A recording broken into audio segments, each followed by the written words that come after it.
Hello students, now today we are going to discuss on kinds of function. ठीक है, इसके पहले हम लोगों ने फंक्शन के बारे में काफी पढ़ा था और ये काइंड्स ऑफ फंक्शन आपके क्लास 12th के लिए एक इंपॉर्टेंट टॉपिक है। आपके एग्जाम में इससे रिलेटेड क्वेश्चंस आते हैं, राइट। तो काइंड्स ऑफ फंक्शन में हम क्या पढ़ने वाले हैं?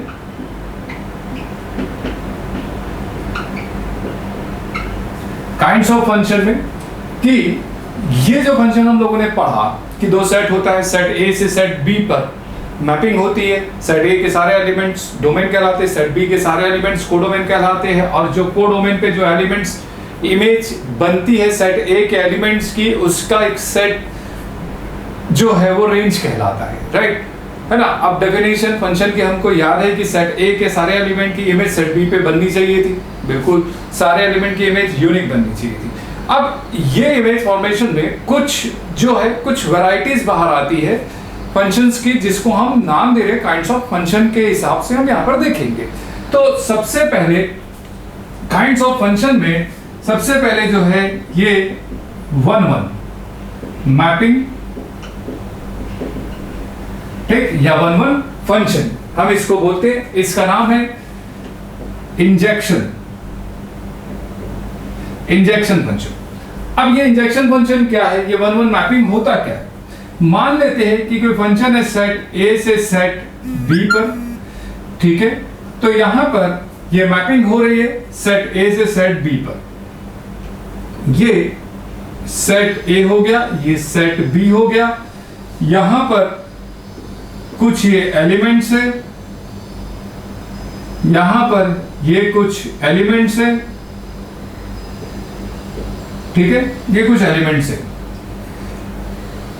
तो अब डेफिनेशन ये है फंक्शन की कि इस सेट ए के सारे एलिमेंट की इमेज सेट बी पे होनी चाहिए थी और सेट ए के सारे एलिमेंट की इमेज यूनिक होनी चाहिए थी, ठीक है ना। अब यहां पर आप देखेंगे कि मैं 4 एलिमेंट यहां पे लिया हो, तो यहां पे 5 एलिमेंट्स मैंने लिए रखे, है ना। मैं 4 भी ले सकता हूं बट 3 नहीं लूंगा, कारण हम आगे देखेंगे, ठीक है। मतलब यहां पर जब मैं 1-1 की बात करता हूं तो सेट बी में जो नंबर ऑफ एलिमेंट्स होंगे, सेट बी पे जो नंबर ऑफ एलिमेंट्स होंगे वो सेट ए के नंबर ऑफ एलिमेंट्स के बराबर होना चाहिए या फिर उससे ज्यादा होने चाहिए, उससे कम नहीं होने चाहिए।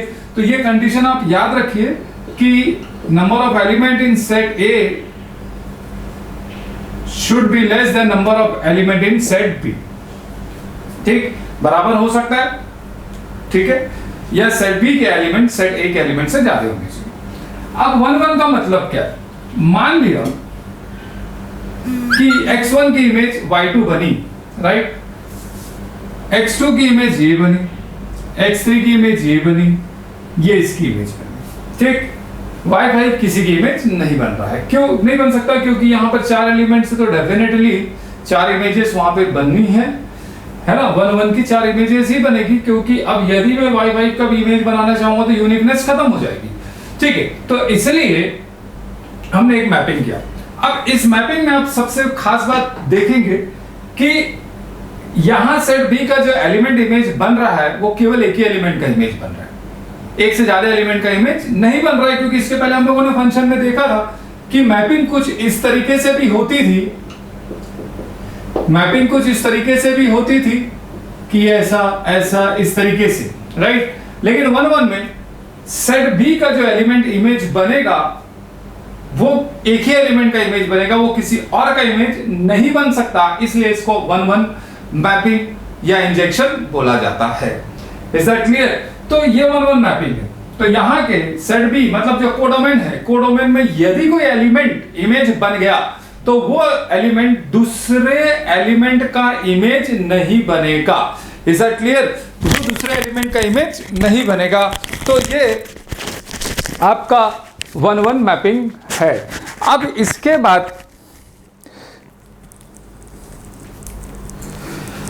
बाद अब यहां पर आप देखेंगे कि अब मैं ये बोलूं कि भाई नंबर ऑफ मैपिंग कितनी होगी, नंबर ऑफ फंक्शन कितने बनेंगे, नंबर ऑफ फंक्शन कितने बनेंगे। अब ऐसे कितने फंक्शन बनेंगे? अब सबसे पहले तो हमको ये याद रखना पड़ेगा कि total number of functions, total number of mapping कितनी होती है, क्योंकि हम लोगों ने सेशन नंबर 1 पे ये चीज देखी थी कि अब मान लो कि यहां पर ये 1 2 3 एलिमेंट्स है, यहां पर ये 4 एलिमेंट्स हम लोग मान लेते। तो कोई भी एक एलिमेंट अपनी कितनी पॉसिबल इमेज बना सकता है एक बार में? तो यहां पर x1 y1 भी इमेज बना सकता है, x1 एक बार में एक ही इमेज बनेगी, मतलब पॉसिबिलिटीज कितनी है। तो अब ये जो है ये 4 इमेजेस बना सकता है, ये जो है ये भी 4 इमेजेस बना सकता है, ये जो है ये भी 4 इमेजेस बना सकता है। Is it clear? तो यहां पर टोटल नंबर ऑफ मैपिंग कितनी हुई? 4 कितने बार रिपीट हो सकता है? 1। देखो यहां पर x1 के लिए 4 पॉसिबिलिटीज है, x2 के लिए भी 4 पॉसिबिलिटी है, x3 के लिए भी 4 पॉसिबिलिटीज है, इसलिए 4 कितने टाइम्स आया? 3 टाइम्स आया, तो 4 पावर 3। ठीक है, यदि इसमें मैं m और n नंबर ऑफ एलिमेंट्स की बात करूं, मैंने बोला इसमें m एलिमेंट्स है उसमें n एलिमेंट्स है। Is that clear? इसमें m एलिमेंट्स है और उसमें n एलिमेंट्स है। अब मैंने बोला यार मैपिंग कितनी बनेगी, तो हमारा आंसर क्या होगा? n power m, this is the total number of functions. आप लोगों को याद होगा हम लोगों ने सेशन में पिछले सेशन में पढ़ा था ही। ठीक है, अब यहां पर मैं मैपिंग की बात करता हूं, मेरी बात ध्यान से सुनेंगे आप। अब इसमें ध्यान से सुनेंगे आप कि यहां पर यदि ये y1 किसी का इमेज बन रहा है, ठीक, तो सीधी सी बात है वो y1 किसी और का भी इमेज बन सकता है, राइट? तो मतलब एक एलिमेंट कोडोमेन का, एक एलिमेंट डोमेन के बहुत सारे एलिमेंट का इमेज हो सकता है, राइट? ये फंक्शन की डेफिनेशन की बात कर रहा हूं 1-1 में। अब 1-1 में क्या होता है कि कोडोमेन का जो एलिमेंट इमेज बन गया है डोमेन के किसी एक एलिमेंट का, वो दूसरे एलिमेंट का इमेज नहीं बनेगा। ठीक है, अब नहीं बनेगा। अब यहां पर देखो x1 केवल इमेज तो एक ही बनाएगा, x1 की एक ही इमेज बनेगी यूनिकनेस के कारण। तो यदि इसमें से ये x1 4 पॉसिबिलिटीज है, 5 पॉसिबिलिटीज है x1 की, मतलब y1 y2 y3 y4 y5 किसी से भी इमेज बना सकता है। अब जो एलिमेंट इमेज बन चुका 1-1 की डेफिनेशन के हिसाब से, वो एलिमेंट अब किसी और का इमेज नहीं बनेगा। तो अब यदि x2 के मैं ऑप्शन रखता हूं कि x2 अब कितनी इमेजेस बना सकता है, यहां कितने एलिमेंट है? 5। यहां कितने एलिमेंट है? 5। तो यहां का कोई भी पहला एलिमेंट 5 वे से अपनी इमेज बना सकता है। अब जो दूसरा एलिमेंट यहां का आएगा वो सीधी सी बात है 4 वे से इमेज बनाएगा, क्योंकि जो एलिमेंट इमेज बन चुका है वो अब किसी और का इमेज नहीं बनेगा, क्योंकि ये 1-1 मैपिंग है। तो जो सेकंड एलिमेंट है वो 4 इमेजेस बना सकता है, फिर उसके बाद 3 बना सकता है टोटल एलिमेंट। ये ऐसा हो गया 5 × 4 × 3 × 2। Is that clear? यस और नो? तो this is called the permutation. आप लोगों ने परम्यूटेशन कॉम्बिनेशन पढ़ा है लास्ट ईयर, वही है कंसेप्ट। अब यदि मैं यहां पर m एलिमेंट लेता हूं और यहां पर n एलिमेंट लेता हूं, राइट? यहां पर m एलिमेंट लिया और यहां पर n एलिमेंट लिया। अब यहां पर देखो m नंबर ऑफ एलिमेंट्स यहां पर m है, तो यहां का कोई भी एक एलिमेंट यहां कितनी अपनी इमेजेस बना सकता है? n। अब इसका कोई दूसरा एलिमेंट अब कितनी इमेजेस बनाएगा 1-1 में? n-1। तीसरा कितनी बनाएगा? n-2 एंड इस तरीके से ये चलता चला जाएगा। ठीक है, अब ये डेफिनेशन है परम्यूटेशन की, दिस इज npm। याद आया? npm। तो नंबर ऑफ 1-1 जो मैपिंग बनेगी वो npm बनेगी। यहां पर शर्त यहां पर क्या है कि n जो होगा that should be greater than equals to m। n की वैल्यू m से बड़ी होनी चाहिए, ये ध्यान रखेंगे आप लोग, बड़ी होनी चाहिए या उसके बराबर होगी तो ही 1-1 की मैपिंग होगी, अदरवाइज मैपिंग नहीं होगी। अब यदि क्वेश्चन ये आ रहा है कि भाई अब यदि n m से छोटा हो गया तो क्या होगा, तो कोई मैपिंग बनेगी ही नहीं, तो 0 नंबर ऑफ मैपिंग। अब जैसे एग्जांपल की मैं बात करता हूं, यहां पर मैंने यहां पे लिखा x1 x2 x3 x4 y1 y2 y3। मैंने यहां पर 4 एलिमेंट्स लिए, यहां पे मैंने 3 एलिमेंट्स लिए, मैंने बोला 1-1 मैपिंग बनाओ। तो आपने बोला चलो ठीक है, ये एक मैपिंग बना, ये एक हो गया, ठीक है, ये एक हो गया। अब देखो x4 बच गया। अब x4 बच गया तो फंक्शन की डेफिनेशन क्या होता है कि डोमेन सेट में से कोई भी एलिमेंट नहीं बचना चाहिए, उन सब एलिमेंट्स की इमेज होनी चाहिए। तो इस केस में n जहां m से छोटा होगा वहां पर ये क्या हुआ, मैपिंग नहीं बनेगी, इसलिए 0। अब आपके दिमाग में क्वेश्चन आ रहा होगा सर n और m बराबर होगा तो क्या होगा? कोई दिक्कत नहीं, यदि n और m यदि बराबर हो गया तो ये एन पी एन हो जाएगा, and this N P N is nothing but it is equals to the factorial N. तो इस तरीके से ये नंबर ऑफ मैपिंग बनती है। तो ये ऑब्जेक्टिव लेवल के क्वेश्चंस जब आते हैं या वेरी शॉर्ट क्वेश्चंस आते हैं तो उस टाइप के क्वेश्चंस पे इस टाइप के कंसेप्ट्स आपको काम आएंगे, राइट। तो ये है नंबर ऑफ मैपिंग। अब दूसरी चीज ये है कि इस मैपिंग को चेक कैसे करें, कि भाई मेरे पास कोई एक फंक्शन दिया हुआ है, अब मेरे को ये जानना है कि ये फंक्शन मैप होगा या नहीं होगा, 1 1 होगा या नहीं होगा, ये मुझे जानना है। तो 1 1 होगा या नहीं होगा ये मुझे जानना है, तो मैं इसे कैसे जानूंगा। तो हम लोगों ने पिछली क्लास में, पिछले सेशंस में भी हम लोगों ने इसके बारे में डिस्कस किया था ग्राफ से, ठीक है। हम दोनों तरीके से लेके चलेंगे, दोनों समझाने के उद्देश्य मैं बता रहा हूं कि हम दोनों तरीके से लेके चलेंगे। तो अब देखो यहां पर कि मैंने बोला f is such that a to b, ठीक है। f is such that a to b एक फंक्शन है, a से b पर मैपिंग हो रही है इसकी। मैंने बोला कि a comma b belongs to a, कि कोई दो एलिमेंट से a और b a पर बिलोंग करते, a और b इक्वल नहीं है, a और b इक्वल नहीं है। Is it clear? a और b यहां पर इक्वल नहीं है, तो f ऑफ a और f ऑफ b भी इक्वल नहीं होंगे, f ऑफ a और f ऑफ b भी इक्वल नहीं होंगे। ये इंप्लाई कर रहा है यदि a और b इक्वल नहीं है तो f ऑफ a और f ऑफ b भी इक्वल नहीं होगा, राइट। अब यदि मैं ये बोलता हूं कि f ऑफ a और f ऑफ b इक्वल है तो यहां से ये इंप्लाई करेगा कि a और b इक्वल है, ठीक है। तो कहने का मतलब है कि मुझे कोई मैपिंग चेक करना है कि वो मैपिंग 1 1 है या नहीं है। तो उस मैपिंग को हम कैसे चेक करेंगे? हम क्या करेंगे, सबसे पहले मेरी बात ध्यान से सुनना आप।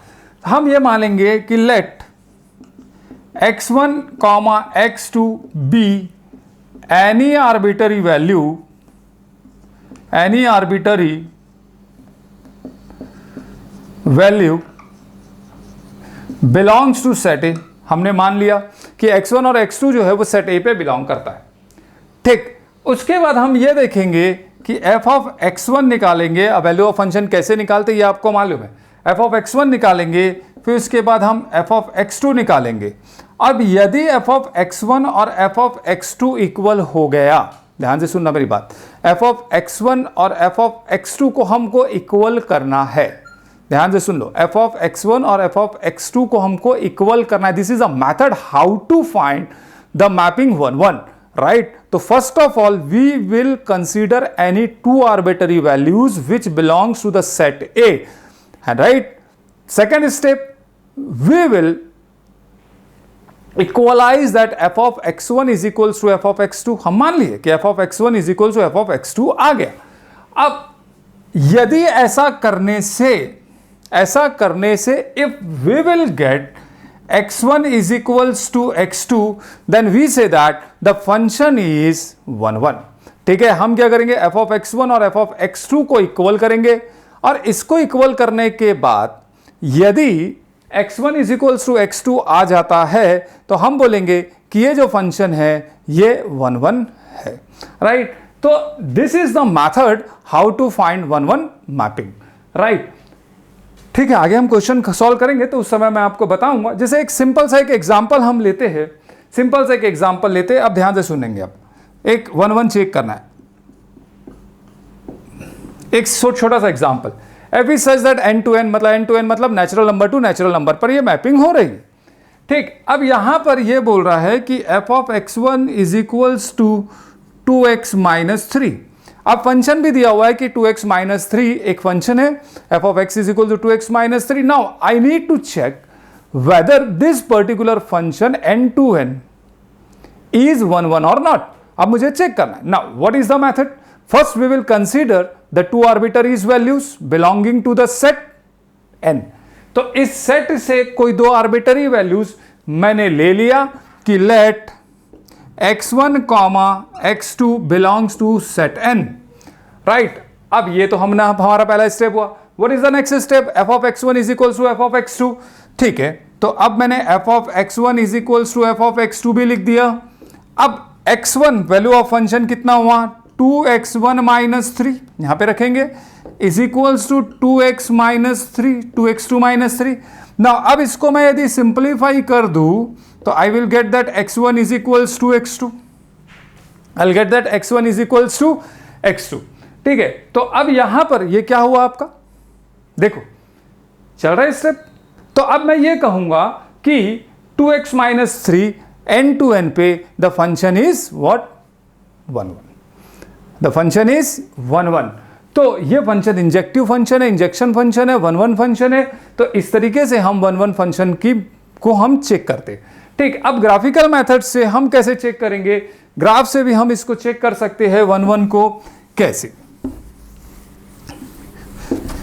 अब यहां पर देखो आप कि मैंने एक ऐसा ग्राफ बनाया, ठीक है। तो this graph is y is equals to f of x, this is x and this is y। ठीक, अब यदि ये चेक करना है मुझे तो मैं यहां पर ये ऐसा लाइन ड्रॉ किया, ये देखो ये मैंने ऐसा लाइन ड्रॉ किया। ठीक, तो अब इससे मुझे क्या समझ में आ रहा है, मेरी बात ध्यान से सुनना, इससे मुझे क्या समझ में आ रहा है, इससे मुझे यह समझ में आ रहा है कि यह फंक्शन होगा, क्यों होगा फंक्शन, मैंने पहले भी बता चुका हूं कि कोई line parallel to the y axis and perpendicular to the x axis किसी ग्राफ को एक सिंगल पॉइंट पर कट करेगा, इंटरसेक्ट करेगा, तो वो मैपिंग फंक्शन होता है। अब मुझे 1 1 चेक करना है कि यार ये 1 1 होगा या नहीं होगा, मुझे चेक करना है ये 1 1 होगा या नहीं होगा। तो 1 1 के लिए हम क्या करना है, हम क्या करते हैं 1 1 मैपिंग के लिए, कि ध्यान से सुनो आप, ये 1 1 मैपिंग के लिए ये फंक्शन है, ये फंक्शन है, फंक्शन को आप समझ लो कि फंक्शन क्या होता है। ठीक है, तो ये फंक्शन के केस में हम लोगों ने देखा था। अब हम यहां पर 1 1 की बात करते हैं, तो 1 1 की बात करेंगे तो हम यहां पर क्या करते हैं कि ये एक ग्राफ है, हमने ले लिया एक graph y is equals to fx। ठीक है, अब हम यदि एक line parallel to x axis खींचे, हम एक line parallel to x axis खींचे और ये ग्राफ, ये लाइन एक पॉइंट पर यदि इसको इंटरसेक्ट कर रहा है तो ये 1 1 होगा। ठीक है, क्योंकि अब यहां पर देखो ना, अब मैं कई इनफाइनाइट पैरेलल लाइंस की, तो जितनी भी पैरेलल लाइंस है ये ग्राफ को केवल एक एक पॉइंट पर कट कर रहा है, तो मैं ये बोलूंगा ये मैपिंग 1 1 है। राइट, एक आध एग्जांपल और देख लेते हैं। हमने बोला ये एक ग्राफ है, अब यहां पर आप parallel to the x axis अब लाइन प्लॉट कर लो, तो ये ग्राफ को एक ही पॉइंट पे इंटरसेक्ट करेगा, तो इस ग्राफ से हम पहचान लेंगे कि ये फंक्शन 1 1 है।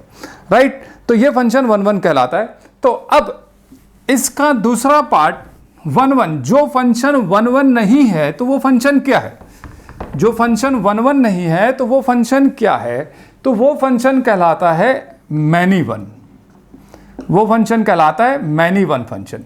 ठीक, अब इसका मतलब ये है कि मैनी वन का मतलब क्या हुआ, मतलब एक कोडोमेन का जो एक कोई भी एलिमेंट यदि एक की इमेज बन रहा है तो वो किसी और की भी इमेज बन सकता है। लेकिन 1 1 में क्या होता था, कोडोमेन का जो एलिमेंट इमेज बना है तो जिसका एक एलिमेंट का इमेज बनेगा तो वो और किसी भी डोमेन एलिमेंट का इमेज नहीं बनता था। तो अब मुझे मैनी वन चेक करना है। अब सीधी सी बात है, मैं तो 1 1 को ही चेक करूंगा। यदि 1 1 है तो इस मैनी वन की कोई बात नहीं, यदि 1 1 नहीं है तो ऑटोमेटिकली वो मैनी वन हो जाएगा। तो अब इसको भी हम समझ लेते हैं कि f is such that a to b, तो यहां पर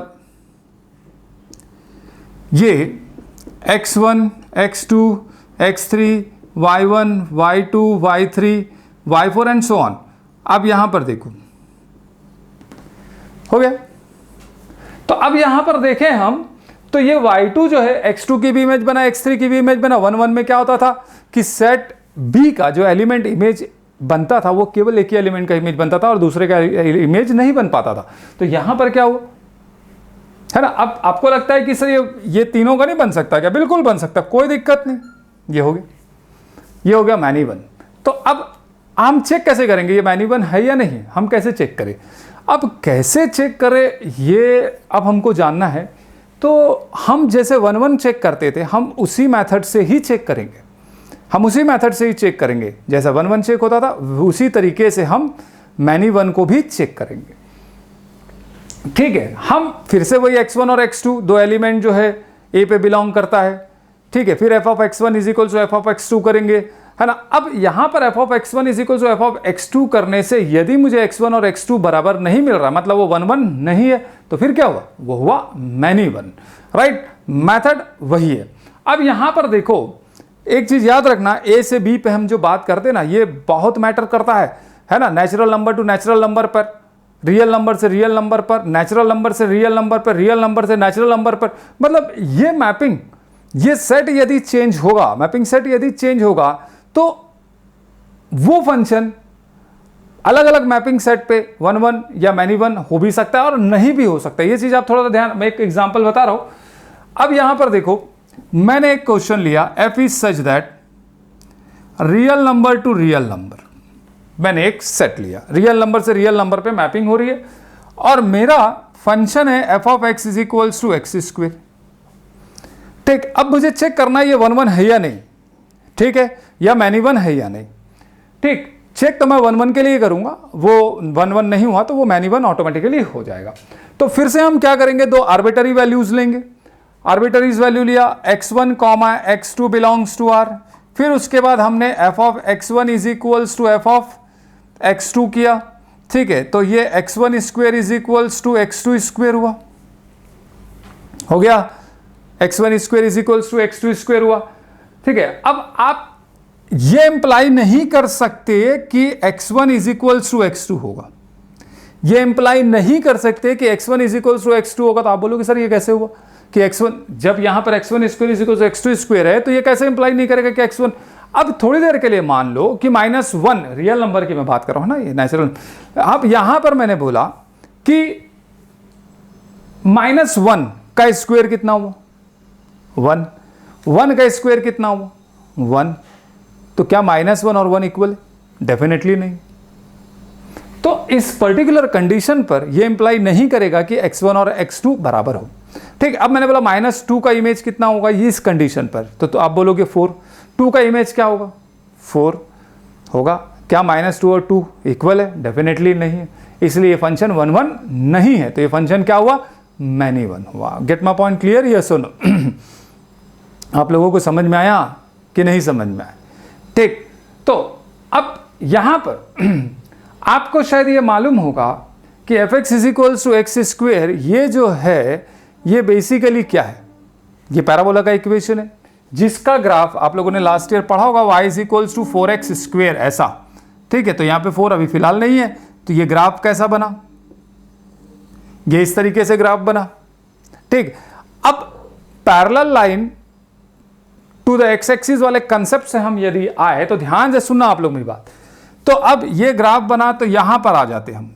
अब देखो यहां पे, तो ये y, तो यहां पर ये x1 और यहां पर ये x2, तो आप पा रहे हो कि ये x1 की जो इमेज है ये y1 बन रही है और ये x2 की जो इमेज है ये भी y1 बन रही है। मतलब यदि मैं मैपिंग की बात करूं तो ये इस तरीके से मैपिंग होगी, हाँ या नहीं? तो ये 1 1 नहीं है, तो ये क्या हुआ, मैनी वन हुआ। ठीक है, अब यहां पर देखो, अब डेफिनेशन चेंज करता हूं।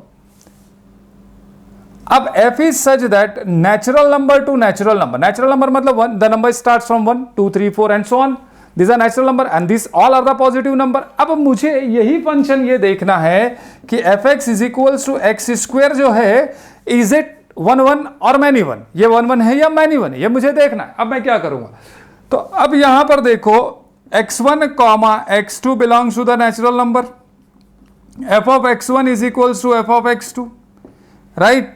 तो अब यहां पर x1 square is equals to x2 square, implies that x1 is equals to x2। अब आप बोलोगे कि सर यहां पर इक्वल नहीं, इंप्लाई नहीं कर रहा था कि x1 और x2 बराबर, तो यहां के the reason, this is the real number to real number, this is natural number to the natural number. अब आप मेरी बात को समझने की कोशिश करो, रियल नंबर था, रियल नंबर से रियल नंबर, या नेचुरल नंबर। अब आपको मालूम है कि नेचुरल नंबर में कोई नेगेटिव वैल्यूज नहीं होती है, तो सीधी सी बात है x1 और x2 तो नेगेटिव होगा नहीं, तो ये केवल और केवल पॉजिटिव नंबर ही होंगे x1 और x2। तो तो ये इंप्लाई किया कि x1 और x2 इक्वल हो गया। अब यदि मैं इसके ग्राफ की बात करूं, ग्राफ तो यही बनेगा, ऐसे ही ग्राफ होता है y equal to X square, लेकिन यहां पर x की जो वैल्यू है वो निगेटिव नहीं है, यहां पर x की वैल्यू निगेटिव नहीं है, तो ये जो ग्राफ होगा ये ग्राफ केवल इतना बनेगा। देखो यहां पर ये इतना ही पोर्शन में ग्राफ जाएगा, क्योंकि मैं यहां पर natural number to natural number ले रहा हूं, तो और ये पॉजिटिव नंबर है, तो वो सारे नंबर इसी लाइन पे होंगे, तो ये पॉजिटिव ही होगा। Gate my point clear? Yes और नो? ये पॉजिटिव ही आएगा, तो इधर के पोर्शन को हम कंसिडर करेंगे नहीं। तो अब यहां पर देखो, तो ये एग्जैक्टली जो ग्राफ बन रहा है वो इस तरीके से ये ग्राफ बन रहा है। तो अब यहां पर मैं parallel to the y axis, x axis यदि लाइन खींच रहा हूं, तो ये एक ही पॉइंट पर उसको इंटरसेक्ट कर रहा है, और अलग अलग वैल्यू की अलग अलग इमेजेस मिल रही है। देखो यहां पर, तो ये 1 1 हो गया। तो अब आप मेरी बात समझ में आई कि बहुत बड़ा जो रोल है ना ये मैपिंग का है। तो इस चीज को आप ध्यान रखो, जो रियल नंबर से रियल नंबर पे 1 1 है, ये जरूरी नहीं है कि वो 1 1 नेचुरल नंबर से नेचुरल नंबर पे हो, या फिर पर्टिकुलर कोई भी सेट मैपिंग पर हो, ये जरूरी नहीं होता है। तो ये चीज को आप ध्यान रखेंगे, इसका बड़ा इंपॉर्टेंस है फंक्शन के केस में। Gate my point clear? अब आपके दिमाग में आ रहा होगा, सर आपने तो 1 1 मैपिंग बता दी, अब 1 1 के नंबर ऑफ मैपिंग्स बता दी, अब मैनी 1 का कितना होगा? तो बड़ा सिंपल है, बड़ा सिंपल है। अब टोटल नंबर ऑफ फंक्शंस मान लेते हैं कि सेट ए में m एलिमेंट्स है, सेट बी में n एलिमेंट्स है, तो नंबर ऑफ मैपिंग्स कितनी हुई? n पावर m हुआ। अब इसमें 1 1 कितने बन सकते हैं? npm। ठीक, अब जो बच गए वो क्या हुआ? मैनी 1। तो हम यहां पे मान लेते हैं कि इसमें m एलिमेंट्स है, इसमें n एलिमेंट्स है, तो टोटल मैपिंग कितना हुआ? n power m। 1 1 मैपिंग कितनी बन रही है? npm। अब इसको माइनस कर दिया तो ये जो भी मैपिंग बनी वो क्या बनी? मैनी 1। तो इस तरीके से हम नंबर ऑफ मैपिंग्स फाइंड कर सकते हैं 1 1 का और मैनी 1 का। Is it clear? तो ये आपका फंडामेंटल है। नाउ दूसरा है ऑन टू मैपिंग। अब ऑन टू मैपिंग में क्या करना है, ये बड़ा इंपॉर्टेंट है ना, ऑन टू बहुत इंपॉर्टेंट है आगे के लिए। तो ऑन टू मैपिंग में, ऑन टू को हम सर्जेक्शन भी बोलते हैं। ठीक, ऑन टू मैपिंग को हम सर्जेक्शन भी बोलते हैं। तो ऑन टू मैपिंग में खास बात क्या है? ऑन टू मैपिंग में खास बात क्या है, यहां पर यह समझने वाली बात है कि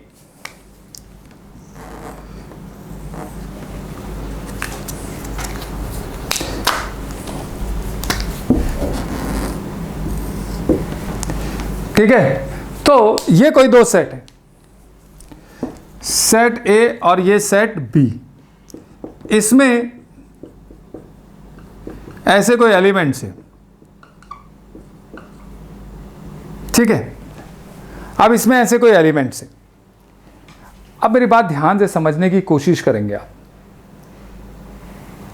है ना। और ये जो मैपिंग है F is such that A to B. ठीक, अब इस चीज को, इस कंसेप्ट को आप समझिए, बड़ा इंपॉर्टेंट कंसेप्ट है ये, क्योंकि आगे जाके जब इनवर्स आप पढ़ोगे तो बिना ऑन टू समझे इनवर्स आप फाइंड ही नहीं कर पाओगे। अब x1 x2 x3 x4 ये हो गया, उधर y1 y2 y3। अब यहां पे आप बोलोगे सर यहां पे नंबर ऑफ एलिमेंट्स आपने कम क्यों लिया, यहां पे नंबर ऑफ एलिमेंट्स ज्यादा क्यों लिया? मैं बता रहा हूं। अभी हम लोगों ने इससे पहले भी देखा था 1 1 में कुछ इससे उल्टी बात की थी। अब यहां पे चीजों को समझो कि ऐसा हो क्यों रहा है, ये बड़ा इंपॉर्टेंट है।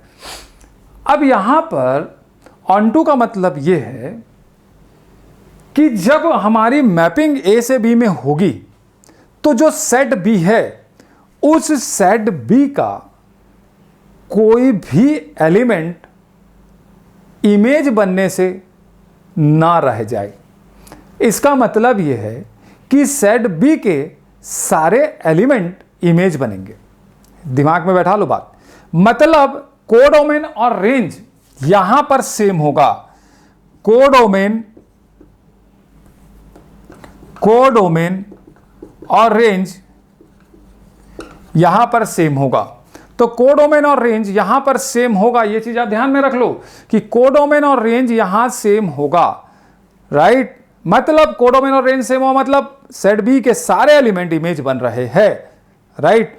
अब यदि मान लो कि मैं यहां पे 5 एलिमेंट रख देता तो भाई 4 एलिमेंट तो अपनी इमेज बना लेते, है ना। अब यहां के किसी भी एलिमेंट की एक से ज्यादा इमेज हो नहीं सकती, तो सीधी सी बात है 5th एलिमेंट वहां पे इमेज ही नहीं बनता, तो वो मैपिंग ऑन टू नहीं होती। तो अब यदि मैं यहां पर ये बात करूं कि ये देखो हो गया, सेट बी के सारे एलिमेंट इमेज बन गए, सेट बी के सारे एलिमेंट इमेज बन गए,